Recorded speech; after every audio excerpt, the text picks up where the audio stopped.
Welcome back to the BloomBox Show, the podcast where we talk to visionaries shaping tomorrow's business world. Today, we are exploring a global crispy food icon that journeyed from Louisiana to now in India. Popeyes.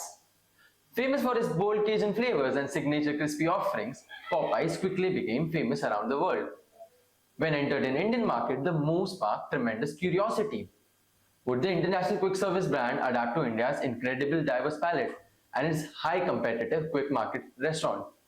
Behind this exciting expansion is the powerhouse that also manages Domino's, Dunkin Donuts, and Hong's Kitchen in India. With their deep expertise, Popeyes has built not just a presence but a loyal and growing fan base here. Our guest today is the man leading this ambitious journey, Mr. Gaurav Pande sir, the business head of Popeyes India.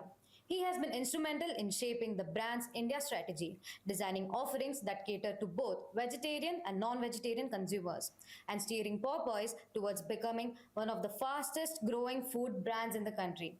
Sir, welcome to the BloomBox Show. It's a pleasure to have you with us. Thank you, Dishita. I'm very glad to be here. Thanks for inviting me. Our pleasure, sir. So, can you start by telling us about your professional journey and the experience that led you into the quick service industry? There is an experience of Infosys, then a 16-year experience of Unilever, and now heading Popeyes. How this entire journey has been? So, Siddhant, the journey actually just happened along the way. When I started off, I wanted to be an IAS officer.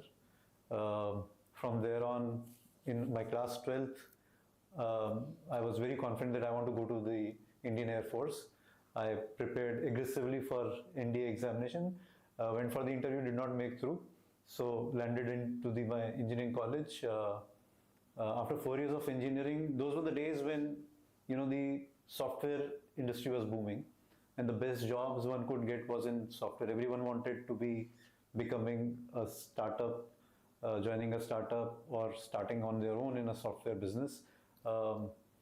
Infosys was one such organization which was, very renowned in those days. I got the opportunity to join Infosys. I worked for there 2 years. I think the first 2 years, while it was only 2 years, but they were very formative. My early professional exposure, and then I think I really took away certain values of working, which are still precious to me. One of the things I remembered in one of the values sessions, we were told that if there's a bad news to the client, don't delay it, bring it on first, right? So don't delay a bad news. And I think that has stayed with me for a long time. It also made me into the candid, open, outspoken person that I am today. So I was clear that I wanted to do an MBA from there on. So I did my MBA, got the chance to work with Unilever. And the first job, like most of the Unilever trainees would do, is a sales job. I think that was, amongst all the roles that I have done, that was the most transformative role. And if given a chance, if I had to rewind life back and say, what would you want to start with? I would still want to start with the same role. I would still want to start my professional career with the same role. Very early on, you get to take really large responsibilities. They come with a lot of pressure, but they also, make you a thorough professional. So the 2 years were very so the first role, 3 years as an area sales manager, was transformative. I then got the opportunity to work as a brand manager. Unilever is the school of marketing in India, and everyone wants to learn marketing there. So that's where I learned my ABCs of marketing as the brand manager of Huggies. I was working with Kimberly-Clark Lever Limited, which was a joint venture between Kimberly-Clark and HUL in India. Apart from learning the ABCs of marketing, it was also a time which was very tough for the category. So a large competitor, which was the sole competitor in that category that time, had dropped significantly the prices and the entry price point, and the category was going through major disruption. Prior to this, Huggies was a brand leader in the country, and during this market disruption, it was going through a tough time. And I landed in such a situation. All the trouble, all the the problems of those times were blessings in disguise. If I have to look back in time today, it was a kind of net practice for me for much larger roles and much tougher assignments that I would be doing in the future. And therefore, the first two roles I always think were do play a very, very important role in what you do in life. Early roles do make a lot of difference. I chose to become a regional sales manager for West Branch in HUL. 3 years that I spent there, I would have taken every week I would take a 5 a.m. flight, reach one of the metro cities in the west, Bhopal, Indore, Aurangabad, and then drive at least 3 to 4 hours into some rural area. That is tedious. And that was very good fun. I enjoyed traveling. I thoroughly enjoyed that period. And we had a great team that I was working with. Obviously, it was my first leadership role, so I had a set of ASMs who were full of energy. So I started practicing the leadership traits that I had learned in my previous roles. And then from there on, I started, by this time I had spent about 8 years in HUL, and I started craving something which is more than what I was doing. And so I started taking on roles which I was scared to do. So from there on, I took roles which felt like, no, I won't be able to do it, or I don't enjoy it. So if it was scary, if it was something which I had not done in the past, I would probably most likely take it. I was open to taking any role across any function. I ended up doing the customer marketing role, which was a short stint, but very, very, very, very intense and very exciting. Also very transformative for my journey within the company. From there on, I headed the business, the Kimberly-Clark business, for about 2 years. I went on to become the head of the foods business for about 2 years, and then my last business that I was leading was a water purification business, which was going through a tough time again that time, and I think that was the most successful role, or the successful stint that I did in HUL, which was my last stint. From there on, I again decided to move on because I was, at some part of me was scared that there is a lot more to learn, and I am now doing the same thing over and over again. So this opportunity came up. I found it met the criteria of, does it scare me? Does it excite me? Have I done it in the past? Do I know about it? The answer was no, I don't know anything about it. So I jumped into it. So again, as I said, the journey was carved along the way. I had never thought that I'll be heading a food business or working in a QSR industry when I started off. I mean, the journeys, with a lot of ups and downs, you had to travel so much, you need to meet so much. So any one key takeaway, like how a person's mentality should be facing these problems? Any one thing that you learned over the journey? Have you seen 3 Idiots? Yes. So my philosophy or my key takeaway would always be the same, Just focus on what you're doing well what you're doing. You may be running a business, you may be doing a painting, you may be creating music. You just have to focus on doing best what you are doing.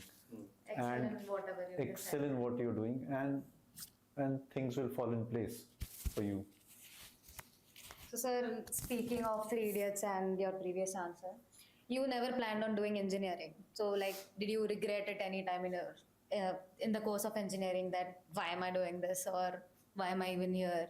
I don't want to do this. No, I did not regret. I don't think I regretted. Or when do you look back upon? Yeah. Do you regret it now? No, I look back at everything with a lot of gratitude and a lot of thankfulness that it was supposed to be that way only, in my view. So even though the the the desires may have been to go in a different vocation at different points of time, but you land up in the right place. I do believe that we land up in the place we are supposed to be. So I did feel during my engineering college that it would have been better if I went to a better engineering college. And because I could see people from other better engineering colleges getting much better placements. And so for me,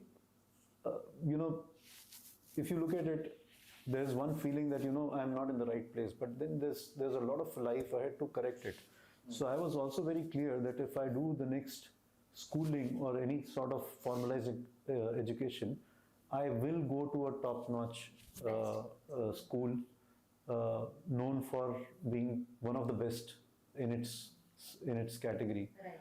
And there's always an opportunity to correct it. So what we forget, we can feel bad about doing engineering, but we should also realize that there is only so many people who get to do this course, and there are so many others who don't get to get. So we get into the space of not being thankful about where we are. I always look at it with a lot of gratitude, because we are privileged to land in a space where many others, actually more than 98-99% people would have been rejected for that college, and only 1% selected, right? So we are still very lucky to be where we are. Very, very true, sir. Sir, I'd like to move ahead. A successful career in FMCG, right? And then you chose to shift into food service part. So how did your journey with the current organization begin, and how is your plan with this food journey part? So see, I started my journey in Jubilant exactly with the same mindset that I started my journey in HUL 17-20 years back, with the mindset of a student. So I did not go with the mindset of I have so much experience and I'm a marketer with 17 years of experience. I went in like a fresh person, as a person who's entering a new organization, on day one, and with a very clear awareness of that I don't know anything about the industry. So I spent the first 1.5-2 months just learning, thinking of myself as a student, making the space a classroom for me. I think so, which meant that I spent a lot of time meeting people within the organization to understand what functions and departments are there, what are the nature of work that they do, how do they see success, what are the KPIs in the action standards that they try to deliver, what are the results they're chasing. So that was about understanding the organization. I did spend a lot of time meeting consumers, because what we were ultimately going to create is a consumer first business, is a consumer facing business. So I think I would have spent at least 40-50 hours of time connecting with consumers through various forms, in-depth interviews, focus group discussions, which are the general techniques of meeting consumers. I also spent a lot of time reading research reports about the industry. So the first few weeks, or I would say 1.5-2 months, were just spent thinking of myself as a person fresh out of one college called HUL, going into another job, and taking the first job and trying to be, acting like I don't know anything. So more like how you switched from engineering to business school, learning from scratch again. Yeah, you always have to learn from scratch again. If your modus operandi in life is basically I want to do something new and something which I have never done in the past, then you always have to start from scratch. And this seems to be a very great takeaway, that even after leading Popeyes, having a such fantastic career all over, you're still saying that I want to learn more, and I'll start from scratch. So Yeah. that is really commendable. So moving ahead, you played a key role in building and scaling multiple distinct food brands. Can you share your core philosophy or a major learning that drives your strategy for growing brands in Indian market? See, I think at the core, when it comes to the specifics of brand management or leading a consumer brand, the basic principles remain the same, right? You need to have uh, a brand which is, or a product or an offering which is distinctive, differentiated from the rest of the industry, and always living in its offering what it stands for. The only context that changes when you are building brands or building brands from scratch is that large brands have, in consumers' mind, they're present. Right? People know large brands. New brands, consumers don't know, and therefore you have to get across to the consumer's memory structure, which takes a lot of time, because remember that the brands that you will recall from your childhood, you have been listening to them again and again and again over last several years through your entire age, right? That cannot be replaced overnight, and therefore new brands have this challenge of being present in consumers' mind, which obviously comes through a significantly higher investment in marketing and media early on. Having said that, today you can look at it in both the ways. You have the advantage of digital. 20 years back, there was only just one way of reaching out to people, or not just one way, but very few ways of reaching out to people. Mass media, and the approach in mass media was to just scatter your message across the entire audience group. In digital, you can choose to reach out to a specific audience, so that's a boon. But there's also a bane of having too much media, right? So when you, if you are in a classroom and your professor tells you one thing, it's easier to remember. But if he tells you 100 things, it's difficult to remember, right? And it's exactly the same when you get exposed to multiple media. It's very difficult to remember one specific brand, and therefore new brands also face, while they have the advantage of reaching across through a much more sharper medium available today, they also have the challenge of much more clutter in the media space, which they have to cut through. And therefore these two challenges, there's no silver bullet to beat them. You have to basically experiment, improve, see what's working, and then make it better, see what's failing, maybe roll it back. But yeah, the basic principles of having a distinctive offering and remaining true to your distinctive offering is always the same for all the brands. So like Popeyes began its journey in Bangalore in 2022, and then it expanded across South before entering Delhi. And recently, our stores opened across Mumbai. So, like, what were the key strategic considerations behind this phased region-first approach, and like, why was the Mumbai's entry slightly delayed? Yeah. See, first of all, I don't think the Mumbai entry was delayed, and I'll tell you why. So we started with Bangalore. Bangalore has the highest per capita eating out spends, significantly higher than the rest of the metros. South India is also a much more largely non-vegetarian eating place, right? So, and the brand came from US. We saw a far more, set of people who are exposed to the brand in Bangalore. So the first phase in launch of any product, in my view, is basically to make sure that a product does well. Right? So the first phase was all about getting the best across to consumers. So the brand is globally known for, the bold flavors of Louisiana, and it has a very strong culinary heritage, and we wanted to bring that alive for the consumers. So the first phase was about perfecting what I would call our products. So we launched in Bangalore. The first store opened in 2022 January. Yeah. And for about a year, we were only limiting ourselves to Bangalore. We launched in Chennai in 23. And a large part of our expansion for the first 2 years was happening in South. And there's another reason for it, because what we stand for in terms of food is enabled through a very, very strong supply chain. So supply chain capabilities that we use for getting the right kind of food in the store takes some time to build. So we have our own commissaries where we marinate all the products that are brought in are fresh, so they are not frozen. We use a chilled chain. The entire chicken that we use is all chilled, and this infrastructure building takes a lot of time. But in the end, for consumer, it delivers a very juicy, a very delicious product. And therefore, the idea of expanding from a radius of a supply chain center is what we started doing.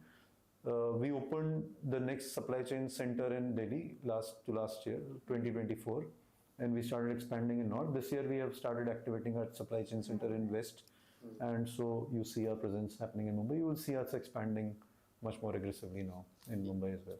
Very fair, sir. Sir, one thing I wanted to ask from your previous answer, you mentioned about how famous brands have already occupied a space in consumers' mind. Now, Popeyes being a very budding brand, how do you see, like, this is a major challenge for Popeyes, to seep in through the audiences and, make consumers want Popeyes more over other brands which are already settled. So is there any strategy, any plan for this? See, there's the idea of creating a space for a brand brings alive in how relevant your offering is. So the first piece of work that one needs to do is to understand what's the unmet need of consumers. Because if you're trying to attack the problem from just the surface, that I have a product and it is great and I want to sell it, then probably it's difficult position to take in marketing. But the right approach is, what do consumers need? Where is the space? What is the unmet need of consumers? So while the consumers were getting a lot of products that we sell, right? But they did crave the flavorfulness. There was an unmet need of flavorfulness, and that's where we saw that there's a big space. The brand stands globally for bold flavors of Louisiana, and flavors are what titillates everyone basically. And so we created the space of what you see as the most flavorful. So whether you see our range of products, it is always having a range of flavors, and these are all global flavors that we bring to the menu for Indians. Now the products are designed so that they win in India, right? So I see the space very sharply defined for us as selling the most flavorful range of products, and because we are a service brand, the second part which actually supports it is a experience. So when you walk into the store, it's not just the food that you eat, but the experience. And I do think that giving world-class experience will also help us differentiate the brand. Today, the third thing which becomes important is in-home experience when you order in, and whether the food gets delivered, whether it is hot, it gets delivered in time. And that's the third thing that I think we can do significantly better than the rest of the competition. And so these are the three places, first having really world-class food, which is differentiated on flavors. Second, a great dine-in experience with a nice place to sit, great service where you feel valued as a guest. And third, when you order in, you don't compromise the quality just because I ordered in, so I'm okay with cold food. So when you order in, you get really hot, fresh, and food as good as it will be served in the restaurant. These three things will help us, craft out a space. So like Popeyes is globally known for its iconic sandwich that has earned fans across the world. And like, since it being an American brand, in India the spice tolerance is more. So in India you've introduced spicer variations and a full vegetarian menu also. So how do you strike a balance between staying true to the Louisiana heritage while adapting to India's diverse taste preferences? See, when it comes to a brand, it always needs to stay true to its core. And that's the approach we also took when we launched. Globally, the brand is known for selling the most world's famous iconic chicken sandwich, also called the most viral sandwich, or the viral chicken sandwich, or the chicken sandwich which broke the internet. And therefore, and this product does well across the globe. And so you find it as it is on the Indian menu. Obviously, we have introduced variations now. It's called the flavor burst range, which brings in a much wider range of products around. So while the core is there, there is also an adaptation of new flavors around these.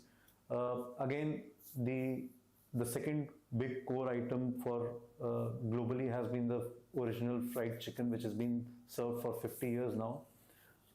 So we continue to serve as authentic dish again in India. The USP of the product is that it is Cajun flavored, Louisiana style cooked, and that we have continued to do. So all the products that you have are marinated in real spices, in Cajun spices. So that's the second core part which we have on the menu, true to the brand's nature. Having said that, while on food people want global variety, global exposure, but the palate is very innate to ourselves, and we make sure that there are flavors in each of these products that appeal to the Indian consumer. So when you go to our burgers, you will have a flavor burst range of burgers, which will have now we've introduced 5 or 6 new flavorful burgers. Even the fried chicken range is available in 4 flavors, from Korean to sweet chili. We have a range of wings which is available in 6 flavors. The entire vegetarian menu was crafted and designed for the Indian consumer. Globally, the brand does not sell so much of vegetarian food, but in India we have a fair bit of vegetarian food. So we have a full range of burgers, we have a full range of wraps, we have rice bowls, and a full range of sides. So that if a cohort which visits the store, and there's always a group where there are 2 friends who are non-veg and 2 friends who are vegetarian, they can go and have a full hearty meal. So that's the way we have preserved the brand while introducing something which is unique. So it's a mix of 3 things. One, having the core as is, the core products. Second, innovating around the core, which is stuff like introducing new flavors on the same core. And then third is introducing categories which are designed for Indians, right? So rice bowls don't sell so much globally, but in India they sell quite a lot. Wraps we have introduced mainly for India. Yeah, the wraps are very fulfilling. Yeah, the wraps are huge and quite, they are my favorite actually. If I want to, if I'm hungry and want to be full, so the wraps are the best. So moving ahead, I had one question. Now the target audience for every brand has switched to Gen Zs. So is there any plan for Popeyes, to grab Gen Z's attention and switch them to Popeyes over other brands? See, our entire marketing communication is focused on Gen Zs only. So I don't think my father and I will appreciate the advertising and the communication as much as my kids will. So it is already built into the way we market. So even from a consumer base, when we look at it, a large portion of our consumers are Gen Zs. So I don't think we need to do anything separate to win over the Gen Zs. Our media channels are all digital. We are very active on social media. A large percentage of our spends are on social media. So I do think that already the stuff that we are doing is very targeted towards Gen Zs. Thank you, sir. That was a really nice answer. For students interested in business and leadership, especially in high growth sectors like quick service restaurant, what mindset or approach would you recommend? See, for students who are starting off, and I'm assuming you're referring to students who are studying here. Yeah.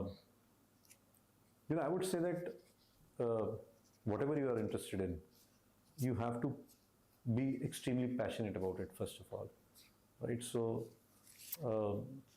there is no easy road to success in any profession, right? So we can look at a film star and say, he just does an ad and makes a few crores, but they work very hard, and they would have worked really very hard to, get their way up. Similarly, an artist or a business manager who have reached a certain position, they always work hard.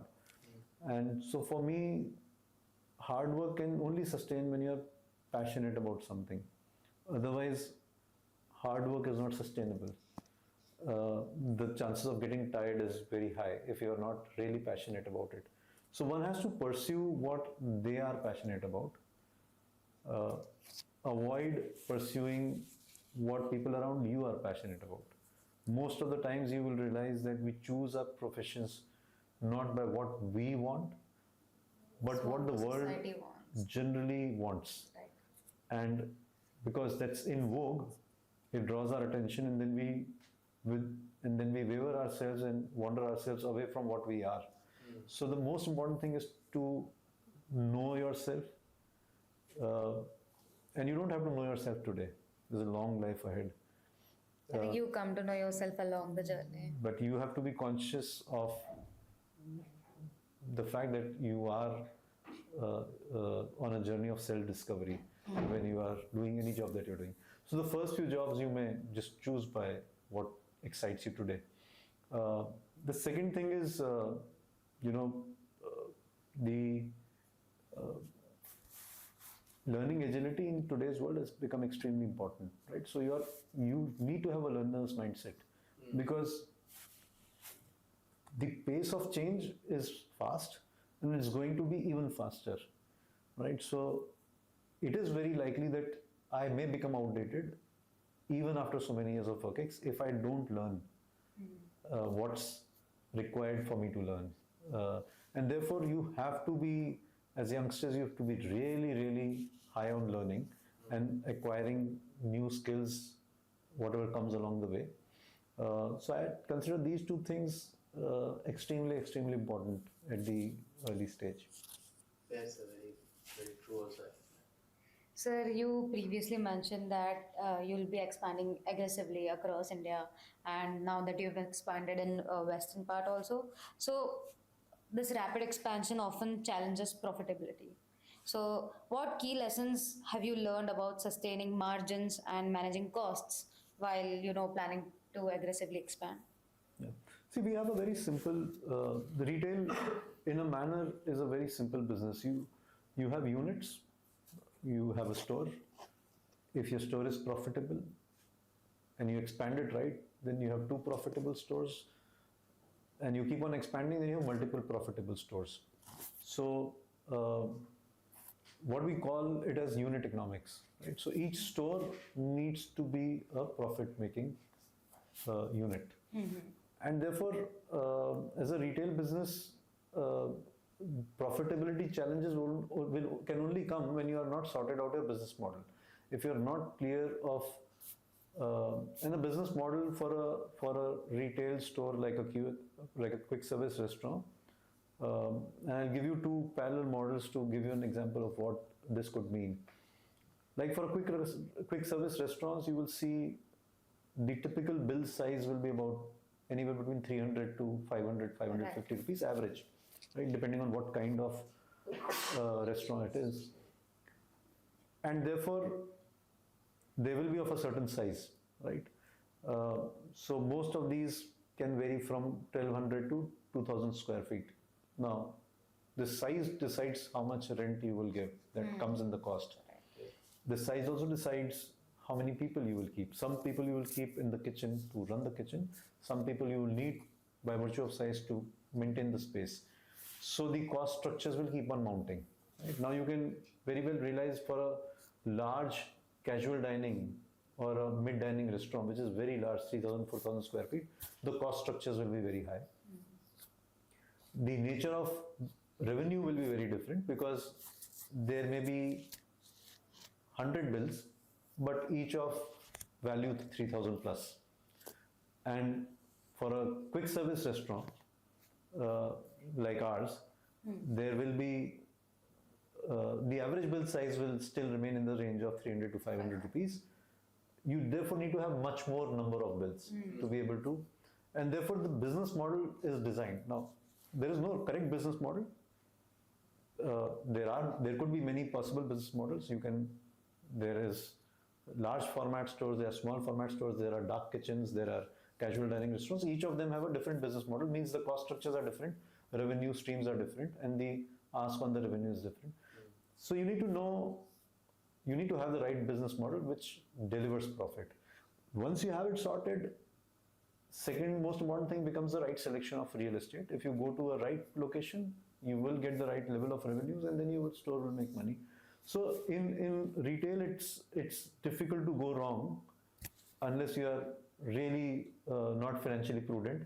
So it's difficult to go wrong in terms of making profit. You have to, if you're taking the right decision in terms of right business model of the store, right unit economics, and the right selection of retail, you will end up, with the right kind of P&L shape that you're looking at. Okay. Sir, in food service industries, low shelf life is a very big issue. For let's example, I need to sell some product. My shelf life could be maximum of 1 week. How is this? This is a very big challenge. And how does Popeye see this challenge, and any solutions for this? So see, there are multiple ways of managing the food shelf life. One is, using food technology to extend shelf life. But that's more, developmental and scientific work that keeps on happening. The second is demand planning. So if you're selling a bread which becomes stale at the end of the day, you need to do demand planning every day, right? Because every day you need to tell what quantum is required the next day, and every day is an opportunity to predict correctly or to go wrong in prediction. And therefore, for us, we need a very strong demand planning mechanism. Thankfully, there is a lot of data tools these days to do predictive analysis, and we keep tracking our performance through the week. So the entire demand planning happens with much more rigor. And lastly, the standard operating procedures which are followed within the store to minimize food waste, right? So if we predict right, if we manage the operations well, that's the best way to minimize wastage of food. Having said that, we run a very complex supply chain because we have products which are moving in ambient chain, we have products which move in frozen chain, we have products which move in chilled chain as well. So because we have all the three kind of products, different kind of demand planning techniques are applied on all the three different kind of products. So like Popeyes also focuses on premium experience. So you tend to use higher quality ingredients marinated for hours to perfection. So as the brand scales rapidly, how do you ensure that this level of quality and flavor is consistent across all the outlets?